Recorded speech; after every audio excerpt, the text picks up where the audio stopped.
Hello everyone, welcome to education unfold biology. This is Manisha Chauhan and आज हम Delhi university entrance test MSc zoology के 2017 के question paper को discuss करेंगे।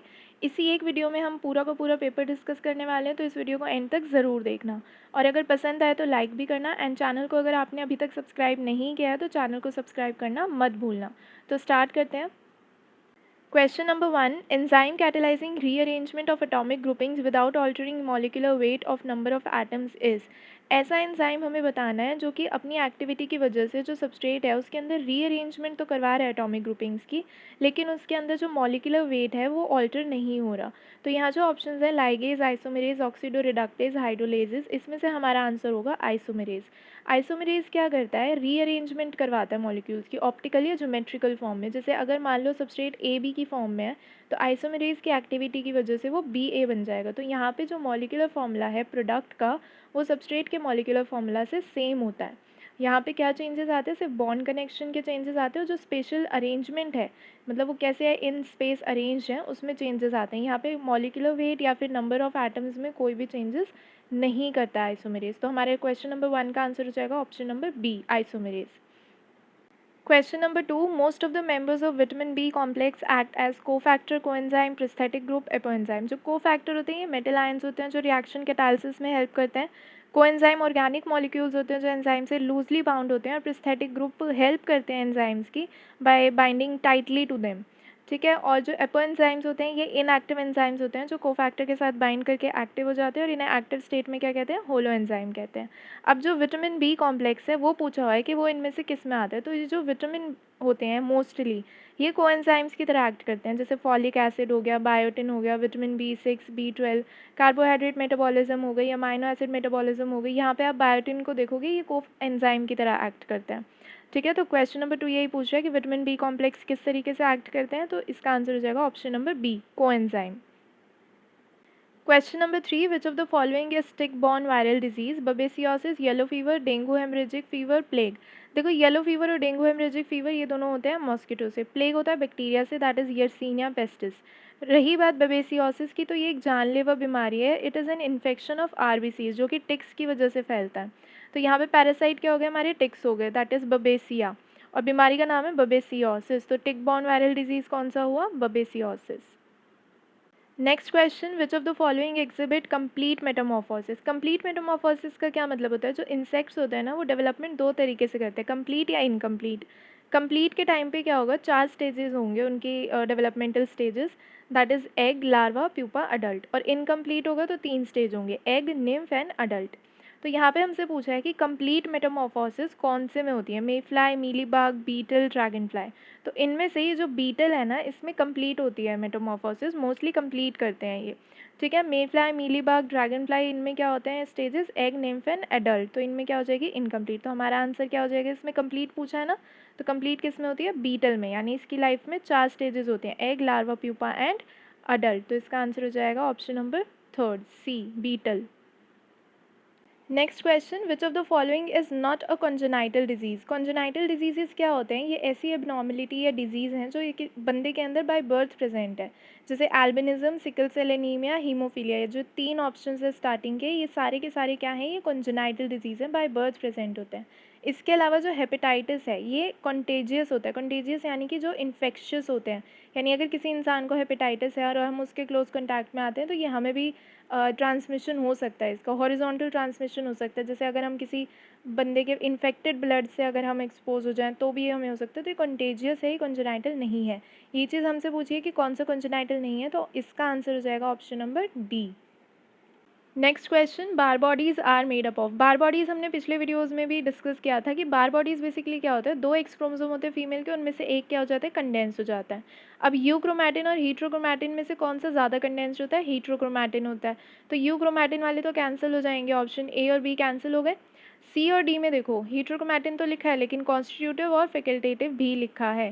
फैकल्टेटिव होता है जब टेम्प्रेरी कंडेंसेशन हो या बाद में वो डीकंडेंस हो जाए या पहले वो डीकंडेंस हो जाए, तो उसको फैकल्टेटिव कहते हैं। कॉन्स्टिट्यूटिव यानी कि वो डीकंडेंस ही रहेगा थ्रू आउट और उसकी लोकेशन भी फिक्स्ड रहती है। तो यहाँ पे जो बार बॉडीज़ हैं ये फैकल्टेटिव हीट्रोक्रोमैटिन में आएंगी। रीज़न क्योंकि ये सेल टाइप के अकॉर्डिंग कंडेंस या डीकंडेंस हो सकती हैं। अगर मान लो ये सोमैटिक सेल्स में तो ये कंडेंस फॉर्म में प्रेजेंट होंगी, है ना, तो वो अपने सेल टाइप के अकॉर्डिंग चेंज करते हैं। एग सेल में तो बार बॉडीज़ बनती ही नहीं है, तो इसी वजह से इसको हम फैकल्टेटिव हीट्रोक्रोमैटिन कहते हैं। ये कुछ ही स्टेजेस ऑफ डेवलपमेंट में पाई जाती है। और जो कॉन्स्टिट्यूटिव है उनके एग्जाम्पल क्या हो जाएंगे, उसमें सेंट्रोमेरिक रीजन या टीलोमेरिक रीजन का जो कंडेंस्ड जो क्रोमैटिन मटीरियल है उसको बोलते हैं हम कॉन्स्टिट्यूटिव हीट्रोक्रोमैटिन। ठीक है, तो इसका आंसर हो जाएगा Barr bodies are example of facultative heterochromatin. Next question, which of the following organs develop first in mammals during embryonic growth. तो सबसे पहले डेवलप होने वाला ऑर्गन कौन सा है इनमें से, वो होता है हार्ट। जो हार्ट है उसकी पहली धड़कन जो है वो वीक 4 में सुनाई देती है। ठीक है, जो पहला फंक्शनल ऑर्गन होता है जो डेवलप होता है ह्यूमंस में, या जैसे भी वर्टिब्रेट्स में बात कर रहे हो आप, मैमल्स में बात कर रहे हो, तो वो होता है हार्ट। तो इसका आंसर हो जाएगा option number C. Next question, marsupial mammals moved from South America to Australia via. देखो क्या हुआ था, मेटाथीरियंस जो थे यानी कि मार्सुपियल्स जो थे ये नॉर्थ अमेरिका में ओरिजिनेट हुए थे। नॉर्थ अमेरिका से ये चले गए थे कुछ साउथ अमेरिका में। जो नॉर्थ अमेरिका वाले थे जो रह गए थे वहाँ पे वो एक्सटेंट हो गए थे। तो ये जो साउथ अमेरिका वाले हैं ये वापस से नॉर्थ अमेरिका में गए थे जब नॉर्थ और साउथ अमेरिका रीजॉइन हुए थे। तो ये कहाँ चले गए, अब साउथ अमेरिका वाले ये नॉर्थ अमेरिका चले गए थे। उसके बाद इन्होंने जो है माइग्रेट किया था नॉर्थ अमेरिका से ऑस्ट्रेलिया। तो साउथ से नॉर्थ अमेरिका फिर ऑस्ट्रेलिया। ठीक है, तो इन्होंने क्वेश्चन में यही पूछा हुआ है कि जब ये साउथ अमेरिका से ऑस्ट्रेलिया जा रहे थे तो रास्ते में इनमें से कौन सी जगह पड़ी थी। तो इनका जो रूट ऑफ माइग्रेशन है इनका, ये मार्सुपियल्स का, जब ये साउथ अमेरिका से ऑस्ट्रेलिया गए थे तो ये एंटार्क्टिका से होते हुए गए थे। तो इनका route of migration crossed Antarctica. तो इसका आंसर हो जाएगा option number A. Next question, when a man and a woman carrying the allele for phenylketonuria but not having this disease marry and have a normal child without disease, then what is the probability that their child is a carrier of this disease? Basically एक आदमी एक औरत जो कि career है फिनाइलकीटोनूरिया के, उन्होंने शादी की और जो उनका बेबी हुआ है वो जो है वो नॉर्मल है। ठीक है, देखने में नॉर्मल है। तो वो अब पूछ रहे हैं कि प्रोबेबिलिटी कितनी है कि वो इस डिज़ीज़ का कैरियर है। देखो जो फिनाइलकीटोनूरिया होता है ना ये ऑटोसोमल रिसेसिव डिसऑर्डर है। रिसेसिव यानी कि अगर इसका एक भी जीन फंक्शनल हो गया तो वो इंडिविजुअल नॉर्मल लाइफ जिएगा। ठीक है, उसके अंदर कोई डिजीज़ नहीं होगा क्योंकि एक जीन फंक्शनल है। तो यहाँ पे देखो अगर ये दोनों के दोनों जो पेरेंट हैं ये दोनों कैरियर हैं तो इनका एक जीन फंक्शनल है उसे ले लेते हैं कैपिटल ए, और एक जो है वो नॉन फंक्शनल या फिर उसको बोल सकते हैं एबनॉर्मल जीन है उसे ले लेते हैं स्मॉल ए। तो जब हम इनका क्रॉस करवाएंगे तो उस केस में क्या होगा, दो जो है वो होमोजाइगस आएंगे और दो हीट्रोजाइगस आएंगे। होमोजाइगस कौन से आएंगे, यहाँ से कैपिटल ए कैपिटल ए। ठीक है, हीट्रोजाइगस यहाँ से आएगा capital A small A, then here capital A small A and then small A small A. तो ये जो स्मॉल ए वाला जो है इसके अंदर ये तो बंदा अफेक्टेड होगा, ये चाइल्ड क्या होगा, अफेक्टेड होगा। क्यों, क्योंकि इसके दोनों ही अलील जो हैं वो एबनॉर्मल है ना, स्मॉल ए दोनों एबनॉर्मल है। कैपिटल ए जो है वो फिनोटिपिकली भी नॉर्मल होगा, मतलब उसको वैसे भी सिम्टम्स नहीं दिखेंगे, और उसका जीन भी नॉर्मल है। नॉर्मल जीन क्यों बोल रही हूँ, क्योंकि इसका कैपिटल ए और कैपिटल ए है यानी दोनों के दोनों फंक्शनल एलील्स हैं इसके अंदर, है ना। उसके अलावा आ जाता है जो हीट्रोजाइगस कंडीशन है, जैसे कि कैपिटल ए स्मॉल ए और ये वाला दूसरा भी कैपिटल ए स्मॉल ए। ये दोनों जो हैं जीन्स को अगर हम देखें, जीनोटिपिकली अगर हम इनको देखें तो ये कैरियर्स हैं ऑफ द डिजीज़ फिनाइलकीटोनूरिया, क्योंकि इनका एक जो एलील है वो तो एबनॉर्मल है ना, और एक नॉर्मल है, तो ये कैरियर है। और दूसरे तरीके से अगर मैं देखूँ इनको फिनोटिपिकली तो ये नॉर्मल है क्योंकि ये डिज़ीज़ को शो नहीं कर रहे हैं। एक फंक्शनल जीन है ना, तो डिज़ीज़ शो नहीं हो रहा, उसकी वजह से इनको क्या कह रहे हैं हम, फिनोटिपिकली नॉर्मल, और जीनोटिपिकली ये क्या है, कैरियर्स हैं। तो अब इन्होंने पूछा कि क्या प्रोबेबिलिटी है कि जो चाइल्ड है ये कैरियर होगा ऑफ फिनाइलकीटोनूरिया। तो दो जो हैं वो कैरियर हैं आउट ऑफ 4, तो इसकी प्रोबेबिलिटी हो जाएगी 2/4, दैट इज़ 1/2, यानी 4 में से 2 के चांसेस हैं कि वो क्या होंगे, कैरियर्स होंगे ऑफ दिस डिजीज़। तो 2/4 that is 1/2 that is equal to 0.50। तो इसका आंसर हो जाएगा option number B. Next question, which of the following are the stages of respiration in the correct order. तो इन्होंने रेस्पिरेशन के कुछ स्टेजेस दिए हुए हैं, ऑर्डर में दिए हुए हैं, और हमें बताना है सही कौन सा है। ऑप्शन नंबर बी इसका करेक्ट है। देखो क्या होता है, हम पहले ब्रीथ करते हैं यानी इन्हेलेशन करते हैं, उसके बाद क्या होता है, गैसेस ट्रांसपोर्ट होता है, ब्लड जो है वो O2 कैरी कर लेता है फ्रॉम दी एल्वियोलाई और CO2 जो है वो रिलीज़ कर देता है। उसके बाद इस जो O2 है अपने साथ ब्लड लेके जाते हैं कहाँ पे, टिश्यूज़ तक लेके जाता है। टिश्यूज़ में क्या होता है, टिश्यू रेस्पिरेशन होती है। टिश्यू रेस्पिरेशन के दौरान क्या होता है, ब्लड में से O2 जो है वो टिश्यूज़ तक पहुंच जाता है, और टिश्यूज़ में जो CO2 था वो कौन ले लेता है, ब्लड ले लेता है। ठीक है। उसके बाद होती है सेल्यूलर रेस्पिरेशन। सेल्यूलर रेस्पिरेशन यानी कि सेल के अंदर मेटाबॉलिक रिएक्शंस होती हैं कुछ, जो कि इस ऑक्सीजन को कंज्यूम करती हैं, किसके लिए, एटीपी की प्रोडक्शन के लिए, और क्या देती हैं ये बदले में, CO2 देती हैं। ठीक है। तो ये जो पूरा प्रोसेस है ये किस तरीके से होता है, पहले ब्रीदिंग होती है, फिर ट्रांसपोर्ट होता है, फिर टिश्यू रेस्पिरेशन होता है, फिर सेल्यूलर रेस्पिरेशन होता है। तो इसका जो आंसर है वो हो जाएगा option number B. Next question, binding of antigen to antibody is through. देखो जो एंटीजन और एंटीबॉडी की इंटरेक्शंस होती है ना, ये नॉन कोवैलेंट बॉन्ड से होती हैं, जैसे कि electrostatic interaction, hydrogen bonds, van der Waals forces या हाइड्रोफोबिक इंटरेक्शंस, ये सारे। तो यहाँ पे जो ऑप्शंस दिए हुए हैं इनमें से option number D, electrostatic interaction, is the correct answer. तो एंटीजन एंटीबॉडी की बाइंडिंग कैसे हो रही है, इलेक्ट्रोस्टैटिक इंटरेक्शंस की वजह से हो रही है। Next question, cells of immune system that cause pore formation in the infected target cell. तो इम्यून सिस्टम का ऐसा कौन सा सेल है जो कि टारगेट सेल के अंदर जो पोर्स हैं, छेद हैं, वो कर देता है।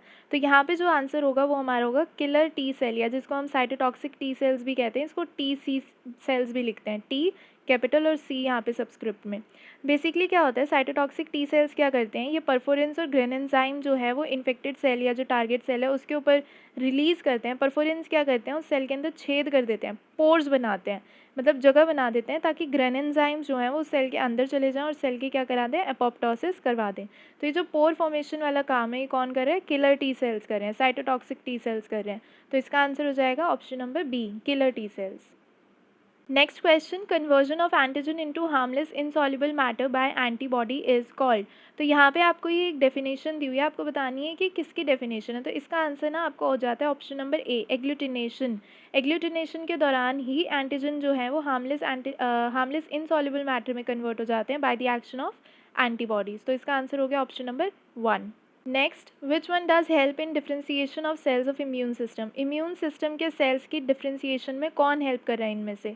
तो इसका ऑप्शन नंबर बी देखो, थाइमोसिन। थाइमोसिन का जो प्राइमरी काम है, प्राइमरी फंक्शन है, वो क्या है कि वो टी सेल्स की प्रोडक्शन करवाए, स्टिमुलेट करे कि टी सेल्स प्रोड्यूस हो जाए।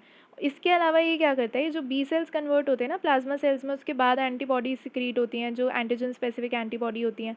तो ये जो कन्वर्जन है बी सेल्स की प्लाज्मा सेल्स में, इसमें भी एक थाइमोसिन जो है वो काम करता है। तो ये थाइमोसिन बेसिकली क्या कर रहा है, टी सेल और बी सेल की जो डिफ्रेंसिएशन है या जो इनकी डेवलपमेंट है उसमें हेल्प कर रहा है। तो इसका आंसर क्या हो जाएगा, B, thymosin. Next question, immunity acquired by infant from mother through milk is. Basically क्या होता है, जब इन्फेंट मदर के मिल्क में फीड कर रहा होता है तो क्या होता है, उसको एंटीबॉडीज़ मिल रही होती है ना। कौन सी एंटीबॉडीज़ मिल रही होती हैं, इम्यूनोग्लोबुलिन ए मिल रहा होता है। मदर से कहाँ जाता है, चाइल्ड में, मिल्क में या कोलोस्ट्रम के थ्रू ये जाता है। तो जब हमें बाहर से, हमारी बॉडी नहीं प्रोड्यूस कर रही है एंटीबॉडी, और कहीं बाहर से हमें एंटीबॉडीज़ मिल रही हैं, तो उसको हम बोलते हैं पैसिव इम्यूनिटी। तो इन्होंने यही पूछा है कि इस तरीके की इम्यूनिटी को क्या कहेंगे, तो option number B, passive immunity. Next, inhibiting enzyme action by blocking its active site. तो यहाँ पे पता लगाना है कि कैसे एंजाइम की एक्टिव साइट को ब्लॉक करके इनहाइबिशन हो रही है। तो उस प्रोसेस को क्या कहते हैं, कॉम्पिटिटिव इनहाइबिशन कहते हैं। क्या होता है कॉम्पिटिटिव इनहाइबिशन के टाइम पे, इनहाइबिटर जो है वो सबस्ट्रेट के साथ कॉम्पीट करता है, किसके लिए, एक्टिव साइट के लिए, कि मैं जाके बाइंड करूँगा। इन दोनों की जो शेप होती है, जो कॉन्फर्मेशन होती है, वो भी सिमिलर होती है। ठीक है, इनहाइबिटर और सबस्ट्रेट की, इसी वजह से इनहाइबिटर जो है वो एक्टिव साइट को जाके बाइंड कर सकता है। तो वो सबस्ट्रेट के साथ कॉम्पीट कर रहा है, किसके लिए, एक्टिव साइट के लिए। तो यहाँ पे क्या कर रहा है, इनहाइबिटर एक्टिव साइट को ब्लॉक कर रहा है कि सबस्ट्रेट उससे आगे बाइंड ना करे, इसी वजह से एंजाइम एक्शन आगे कैरी फॉरवर्ड नहीं हो रहा। तो एंजाइम एक्शन क्या हो रहा है, इनहाइबिट हो रहा है। तो इसका आंसर हो जाएगा option number C, competitive inhibition. Next question, the process of early development in which the 3 germ layers form is called. 3 germ layers जब बनती हैं हमारी बॉडी में, कौन कौन सी 3 जर्म लेयर्स, ectoderm, mesoderm, endoderm. Early development में 3 जर्म लेयर्स बनती है, तो उस प्रोसेस को क्या कहते हैं, उसको कहते हैं गैस्ट्रुलेशन। ठीक है, गैस्ट्रुलेशन के दौरान ही ये 3 जर्म लेयर्स बनती है। गैस्ट्रुलेशन खत्म हो जाता है, 3 जर्म लेयर्स बन चुकी है, उसके बाद क्या होता है, ऑर्गेनोजेनेसिस, यानी कि ऑर्गन्स बनने शुरू हो जाते हैं इन 3 लेयर्स से। जैसे मीजोडर्म है वो किडनी बनाता है, इस तरीके से। बट हमें यहाँ पे पूछा है 3 जर्म लेयर्स जब बनती है उस प्रोसेस को क्या कहते हैं, तो इसका आंसर हो जाएगा option number C, that is gastrulation. Next question, how many chambers are there in the heart of frog tadpole. तो यहाँ पे टेडपोल की बात की गई है, फ्रॉग की नहीं। टेडपोल के अंदर 2 चेम्बर्ड हार्ट होता है, और एडल्ट फ्रॉग के अंदर कितना होता है, 3 चेम्बर्ड हार्ट। 3 चेम्बर्स कौन कौन से होते हैं उसमें, एडल्ट में 2 एट्रियाज एंड 1 वेंट्रिकल, और ह्यूमन्स में कितने होते हैं, 4 चेम्बर्ड हार्ट होता है। तो यहाँ पे टेडपोल की बात की गई है, तो इसका आंसर हो जाएगा ऑप्शन नंबर बी, यानी कि 2 चेम्बर्ड हार्ट होता है उसके अंदर। Next question, when protein synthesised by one cell can diffuse over a small distance to induce change in the neighbouring cell, यानी कि एक सेल ने कुछ प्रोटीन बनाए और वो छोटा सा डिस्टेंस ट्रैवल करके जो आसपास का एक सेल था नेबरिंग सेल उसमें कुछ चेंजेस उसने इंड्यूस कर दिए, तो इस इवेंट को क्या कहते हैं? पैराक्राइन, जक्स्टाक्राइन, ऑटोक्राइन या एंडोक्राइन? देखो इसकी मैं ऑलरेडी एक वीडियो जो है चैनल पे अपलोड कर चुकी हूँ अलग से पूरी डिटेल में, ठीक है, मोड्स ऑफ सेल सिग्नलिंग की, तो अगर आप चाहो तो वो देख सकते हो। बट वैसे मैं बता देती हूँ, अगर बहुत ज़्यादा डिस्टेंस ट्रैवल कर रहा है कोई प्रोटीन, मतलब जो चीज़ सिक्रीट हो रही है बहुत डिस्टेंस ट्रैवल करके फिर इंड्यूस कर रही है चेंजेस किसी और सेल में, तो उसको एंडोक्राइन कहते हैं। छोटा डिस्टेंस हो तो पैराक्राइन, और खुद ही को इंड्यूस कर दे अपने ही सिग्नल से उसे कहते हैं ऑटोक्राइन। तो यहाँ पे डिस्टेंस क्योंकि छोटा है तो इसका आंसर क्या हो जाएगा? Option number A, paracrine signalling. Next question, eukaryotic RNA polymerase that is most sensitive to alpha amanitin is. देखो क्या होता है, अल्फा एमानिटिन से कौन सा सेंसिटिव होता है सबसे ज़्यादा? तो आरएनए पॉलीमरेज 1 जो होता है वो तो बिल्कुल ही इनसेंसिटिव होता है, 2 जो होता है वो हाईली सेंसिटिव होता है। तो इसका आंसर क्या हो गया हमारा? RNA polymerase 2। जो 3 होता है वो मॉडरेटली सेंसिटिव होता है, और जो 4 होता है ना वो स्लाइटली सेंसिटिव होता है, जो कि ऑप्शन में दिया भी नहीं हुआ। तो यहाँ पे जो ऑप्शन है उसमें आंसर क्या हो जाएगा हमारा? ऑप्शन नंबर बी, जो कि बहुत ज़्यादा हाईली सेंसिटिव होता है to alpha amanitin. Next question, which enzyme is most frequently used in polymerase chain reaction, यानी पीसीआर के अंदर कौन से एंजाइम सबसे ज़्यादा यूज़ होता है? वो होता है Taq polymerase. Reason, Taq polymerase basically कहाँ से आया? थर्मस एक्वेटिकस से आया, जो कि हॉट स्प्रिंग्स में रहते हैं। ये जो एंजाइम है ना टैक पॉलीमरेज, ये बहुत ज़्यादा टेम्परेचर में भी ये इंटैक्ट रहता है, और हम क्योंकि डीएनए डीनेचुरेशन करवाते हैं जब पीसीआर के अंदर डीएनए की डीनेचुरेशन होती है, तो उस दौरान जो है ना टेम्परेचर हम बहुत ज़्यादा इंक्रीज़ करते हैं। तो ताकि हमारा एंजाइम जो है वो स्टेबल रहे, हमें ऐसे एंजाइम चाहिए था जो हीट रेजिस्टेंट हो, जो स्टेबल रहे इतने ज़्यादा टेम्परेचर में। तो इसी वजह से हम टैक पॉलीमरेज को लेते हैं, जो कि हीट रेजिस्टेंट है और इंटैक्ट रहता है हाई टेम्परेचर में भी। ठीक है, तो इसका आंसर हो गया option number A. Next question, Southern blot analysis या hybridisation is used for the detection of specific. Basically पूछा हुआ है कि किस तरीके के सीक्वेंसेस के लिए हम साउदर्न ब्लॉटिंग करते हैं। तो साउदर्न ब्लॉटिंग होती है डीएनए सीक्वेंसेस के लिए, है ना। आरएनए सीक्वेंसेस के लिए क्या यूज़ होती है? नॉर्दर्न। और वेस्टर्न हम किसके लिए यूज़ करते हैं? प्रोटीन के लिए यूज़ करते हैं। तो यहाँ पे सिंपल हमारा आंसर क्या हो जाएगा? Option number A. Next, metaphase chromosomes are classified based on the following characteristics. तो इनमें से कौन सा ऐसा कैरेक्टरिस्टिक्स है जिसको हम यूज़ करके मेटाफेज क्रोमोसोम को क्लासीफाई कर सकते हैं? देखो यहाँ पे ऑप्शन नंबर बी जो है, सेंट्रोमियर की पोजीशन। सेंट्रोमियर्स क्या होते हैं? ये वो जगह होती है जहाँ से आगे स्पिंडल फाइबर्स अटैच करते हैं, फिर इनको लेके जाते हैं कहाँ पे? मेटाफेज प्लेट में जो क्रोमोसोम्स है वो अलाइन हो जाते हैं ना अपनी पोजीशन को, वो कहाँ एक्वायर करते हैं? मेटाफेज प्लेट पे। तो जो सेंट्रोमियर्स हैं ये कहाँ पे हेल्ड रहते हैं? इक्वेटोरियल प्लेट पे रहते हैं, और इसी को यूज़ करके हम मेटाफेज क्रोमोसोम को क्लासीफाई कर सकते हैं। तो सेंट्रोमियर की पोजीशन जो कि मेटाफेज प्लेट या इक्वेटोरियल प्लेट पे है, वो हेल्प करती है टू कैरेक्टराइज मेटाफेज क्रोमोसोम्स। तो इसका आंसर क्या हो जाएगा? Option number B, centromere position. Next question, antibody detected in largest amount during secondary immune response is. तो इसका आंसर होगा इम्यूनोग्लोबुलिन जी। बेसिकली क्या होता है, जब हमारी बॉडी में एंटीजन जो है वो दूसरी बारी आ रहा होता है, यानी सेकेंड इनकाउंटर या एक्सपोजर हो रहा है हमारा उसी एंटीजन से, तो सेकेंडरी इम्यून रिस्पॉन्स जनरेट होता है जिसके अंदर जो एंटीबॉडी का अमाउंट है वो ज़्यादा रहता है, ठीक है, और लॉन्गर ड्यूरेशन तक मेंटेन रहती है वो एंटीबॉडी हमारी बॉडी के अंदर। तो कौन सी एंटीबॉडी होती है वो जो सबसे ज़्यादा अमाउंट में रिलीज़ होती है? होती है इम्यूनोग्लोबुलिन जी। थोड़ा बहुत एम भी होता है रिलीज़, लेकिन यहाँ पे हमसे पूछा है लार्जेस्ट अमाउंट, तो वो होगा हमारा option number B, immunoglobulin G. Next question, the tidal volume in a normal man at rest is about. तो यहाँ पे बेसिकली टाइडल वॉल्यूम की बात की गई है। टाइडल वॉल्यूम में ऐसा नहीं होता कि हम ज़बरदस्ती का सांस ले रहे हैं और बाहर छोड़ रहे हैं उसको भी काउंट करेंगे, नहीं। जब हम रेस्ट पे हम जब नॉर्मल ब्रीथ कर रहे हैं तो एक बारी सांस लेते टाइम हम कितना इनहेल एक्सेल करते टाइम कितनी हवा हमारे लंग के अंदर और बाहर जा रही है उसको बोलते हैं हम टाइडल वॉल्यूम। तो ये कितना होता है? ये अप्रॉक्सीमेटली 500 ml होता है। यहाँ लीटर्स में दिया हुआ है तो कन्वर्ट कर लेंगे, वो आएगा 0.5 लीटर्स। तो इसका टाइडल वॉल्यूम कितना होता है नॉर्मल मैन में एट रेस्ट? वो होता है 0.5 लीटर्स, यानी इसका आंसर हो जाएगा option number A. Next question, the type of body cavity seen in the round worms is called. Body cavity की बात करें यानी सीलोम पूछ रहे हो कौन सा वाला प्रेजेंट होता है, तो राउंड वर्म्स के अंदर ना सूडोसीलोम प्रेजेंट होता है। सूडोसीलोम यानी कि कैविटी जो होती है ना वो मीजोडर्म और एंडोडर्म के बीच में प्रेजेंट होती है। जो सीलोमिक कैविटी होती है वो बेसिकली कंप्लीटली मीजोडर्म के अंदर प्रेजेंट होती है। सूडोसीलोम्स में क्या होता है? मीजोडर्म और एंडोडर्म के बीच में प्रेजेंट होती है, और इसी कैविटी के अंदर जो इंटरनल ऑर्गन्स है वो प्रेजेंट होते हैं, जैसे एलिमेंट्री कैनाल हो गया या रिप्रोडक्टिव सिस्टम हो गया, वो सारा इसी में प्रेजेंट होता है। तो राउंड वर्म्स के अंदर क्या होता है? सूडोसीलोम प्रेजेंट होता है। तो इसका आंसर क्या हो जाएगा? C option, pseudocoelom. Next question, which one of the following animal groups belong to the same class. तो यहाँ पे ऑप्शंस जो दिए हुए हैं उनमें जो ग्रुप्स बनाए हुए हैं एनिमल के, हमें ये बताना है कि कौन सा ऐसा ऑप्शन है जिसमें तीनों के तीनों जो एनिमल्स दिए हुए हैं वो एक ही क्लास को बिलोंग्स। अब यहाँ पे ऑप्शन नंबर ए और सी देखो, जो ऑप्शन नंबर ए के अंदर ऑर्गेनिजम्स दिए हुए हैं, एनिमल्स दिए हुए हैं, सारे के सारे क्लेटेलेटा को बिलोंग करते हैं। और जो ऑप्शन नंबर सी के जो एनिमल्स दिए हैं सारे के सारे सिफेलोपॉड्स हैं, सिफेलोपॉड को बिलोंग करते हैं। तो बेसिकली इसके दो आंसर्स हो सकते हैं, तो दोनों में से आप कोई भी इसमें टिक कर सकते हो, ठीक है। तो इसका आंसर ए भी हो सकता है, सी भी हो सकता है। Next question, of the following ecological relationships which one is the most different from the other three. Different पता लगानी है, यानी ऑड वन आउट पता लगानी है। तो यहाँ पे जो ए, सी और डी है ना, ये म्यूचुअलिज्म के एग्जाम्पल्स हैं। एल्गे और कोरल टिश्यूज़ म्यूचुअलिज्म शो करते हैं, बैक्टीरिया और टर्माइट जो है वो म्यूचुअलिज्म शो करते हैं। फिर यहाँ पे बीज और फ्लावर्स जो है वो म्यूचुअलिज्म शो कर रहे हैं। लेकिन जो ऑप्शन नंबर बी है ना, ये पैरासिटिक इंटरेक्शन का एग्जाम्पल है, इसी वजह से ये ऑड वन आउट हो गया और हमारा आंसर क्या हो जाएगा, बी ऑप्शन हो जाएगा। Next question, the Southern blot technique involve the following major steps. तो यहाँ पे बेसिकली आपको जंबल अप दिए हुए हैं स्टेप्स, आपको जंबल को सही करना है, ठीक है। आपको बताना है कि करेक्ट ऑर्डर क्या है। तो जब हम साउदर्न ब्लॉटिंग करते हैं ना, तो हम पहले तो डीएनए के फ्रेगमेंट्स बनाते हैं। फ्रेगमेंट्स बनाने के लिए हम क्या करते हैं, यूज़ रिस्ट्रिक्शन एंजाइम यूज़ करते हैं, उसकी डाइजेशन कराते हैं डीएनए की। तो ऑप्शन नंबर 3 सबसे पहले आएगा। तो यहाँ पे जो हमारे ऑप्शन है ए बी सी, उसमें से देखो सी और डी में 3 सबसे पहले है, तो इन दोनों में से कोई एक आंसर होगा। फिर रिस्ट्रिक्शन करवाने के बाद क्या होता है, हम इलेक्ट्रोफोरेसिस करते हैं ताकि ये जो फ्रेगमेंट्स सब बन गए ना ये सेपरेट हो जाए। तो सेपरेशन के लिए हम इलेक्ट्रोफोरेसिस यूज़ करते हैं। तो 3 के बाद क्या आएगा, 4 आएगा। इसके बाद जब इलेक्ट्रोफोरेसिस हो गई है तो हम ब्लॉटिंग करते हैं। ब्लॉटिंग के अंदर क्या करते हैं, हम जो इलेक्ट्रोफोरेसिस जेल है उसके ऊपर जो हमारे सीक्वेंसेस आए हैं, फ्रेगमेंट्स आए हैं, हम उनको नायलॉन या फिर नाइट्रोसेल्युलोज पेपर के ऊपर शिफ्ट करा देते हैं, उसको बोलते हैं ब्लॉटिंग। ब्लॉटिंग होती है उसके बाद, यानी कि पहले आएगा 3 ऑप्शन, फिर आएगा 4, फिर आएगा 2। इसके बाद जब ब्लॉटिंग हो गई है तो प्रोब हाइब्रिडाइजेशन होती है, फिर उसकी विजुअलाइजेशन होती है थ्रू ऑटो रेडियोग्राफी।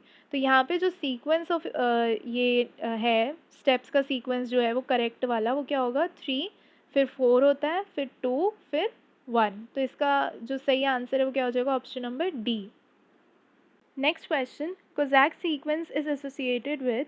बेसिकली क्या होता है, कोजैक जो होते हैं वो ट्रांसलेशन की इनिशिएशन में हेल्प करते हैं। ये स्टार्ट कोडोन के आसपास प्रेजेंट होते हैं।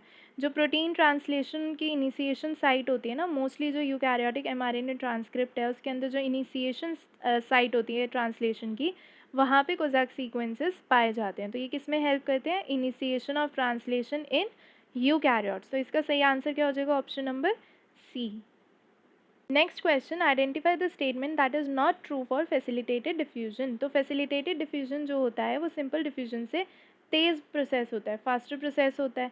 इसके अलावा जो ट्रांसपोर्ट रेट होता है ना वो मैक्सिमम हो जाता है जब सैचुरेशन पॉइंट आता है। सैचुरेशन पॉइंट यानी कि जितने भी प्रोटीन ट्रांसपोर्टर्स हैं सब के सब ऑक्यूपाइड हैं, ठीक है। इसके अलावा ये सिलेक्टिव प्रोसेस होता है, यानी ये स्पेसिफिक होता है, कुछ ही सिलेक्टेड सब्सटेंसेस को ये अलाउ करता है कि ये पास करे। तो मैंने क्या बोला है, ये सिलेक्टिव होता है, स्पेसिफिक को पास करने देता है, सिलेक्टेड सब्सटेंसेस को चूज़ करता है।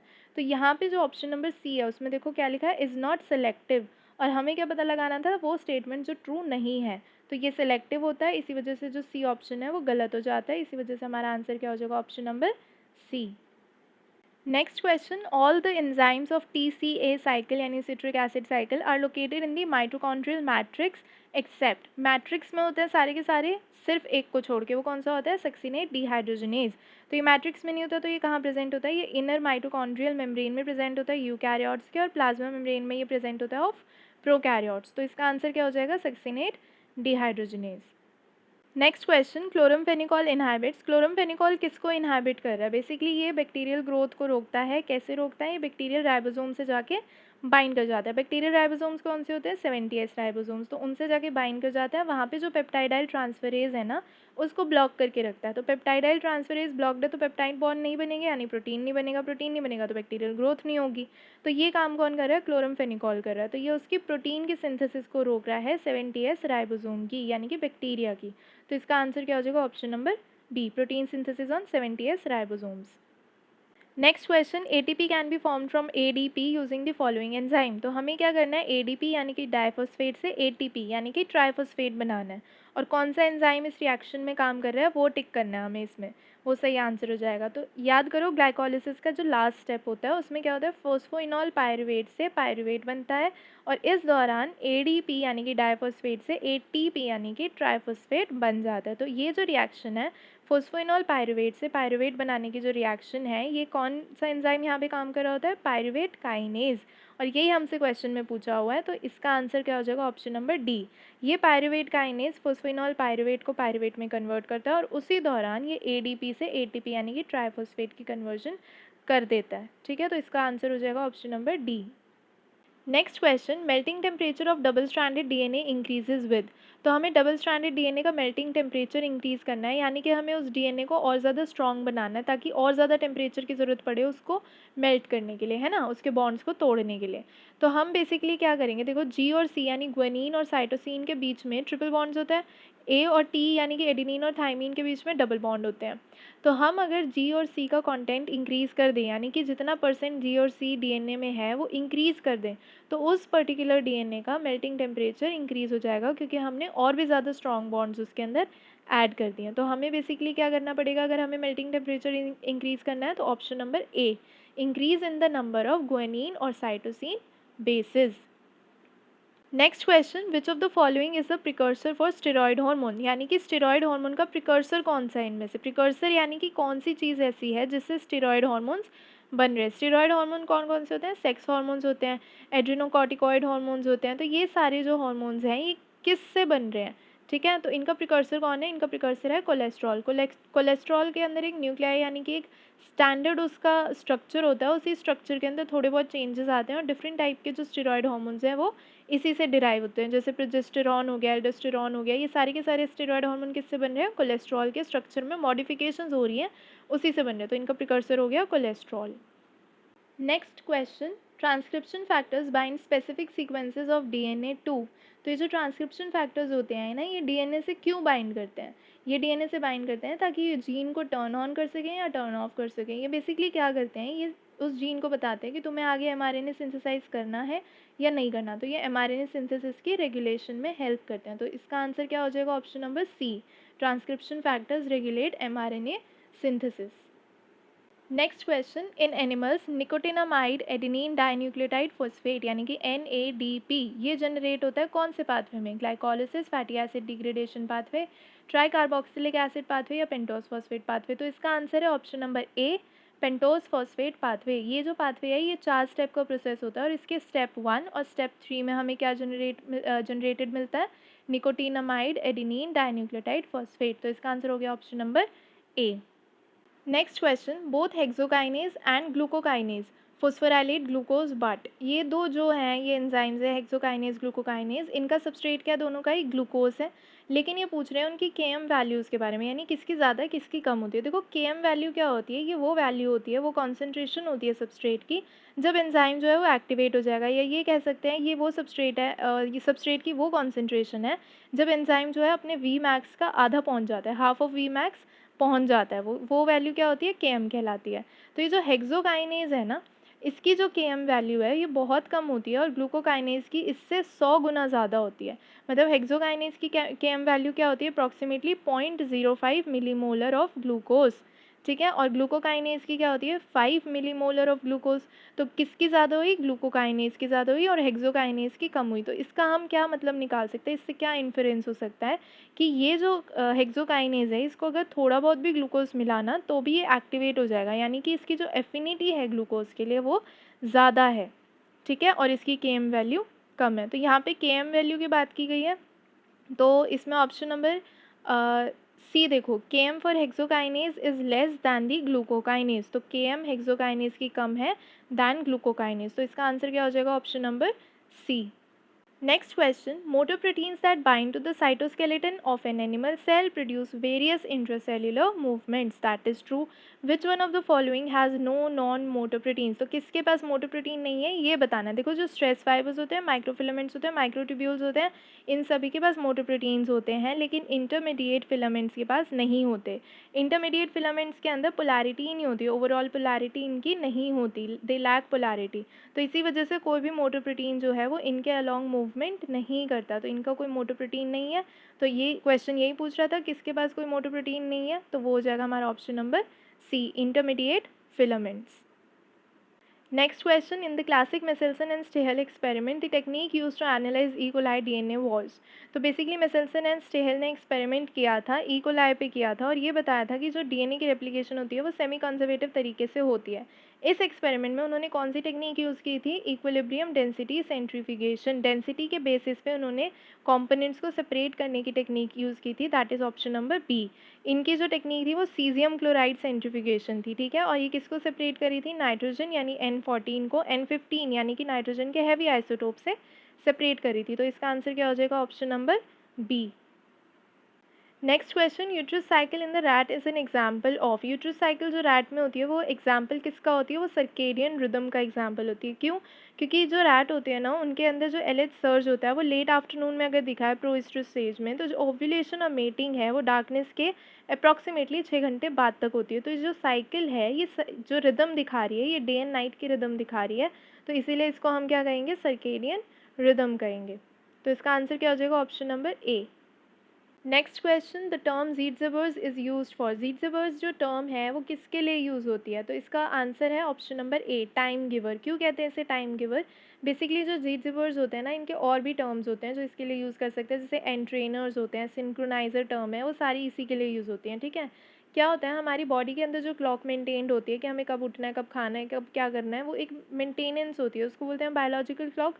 ये इंटरनल होती है। अब जो एक्सटर्नल स्टिमुलाई हैं जो इस बायोलॉजिकल क्लॉक को ऑल्टर कर रहे हैं, एक तरीके से सेट कर रहे हैं या फिर रीसेट कर रहे हैं, उन स्टिमुलाई को, एक्सटर्नल स्टिमुलाई को हम क्या बोलते हैं, एंट्रेनर कहते हैं या ज़ीट्ज़ेबर कहते हैं। तो ये जो स्टिमुलाई हैं ये क्या कर रहे हैं, हमारी बॉडी को इस तरीके से सिंक्रोनाइज़ कर रहे हैं डे एंड नाइट के अकॉर्डिंग, कि हम उसी तरह से काम करने लग जाए। तो हमारी बॉडी को टाइम दे रहे हैं कि तुम्हें इस टाइम उठना है, इस टाइम ये करना है, इस टाइम ये करना है। तो इसी वजह से इसको क्या कहते हैं हम, टाइम गिवर। तो इसका जो लिटरल मीनिंग है ना ज़ीट्ज़ेबर का, वो भी टाइम गिवर ही होता है।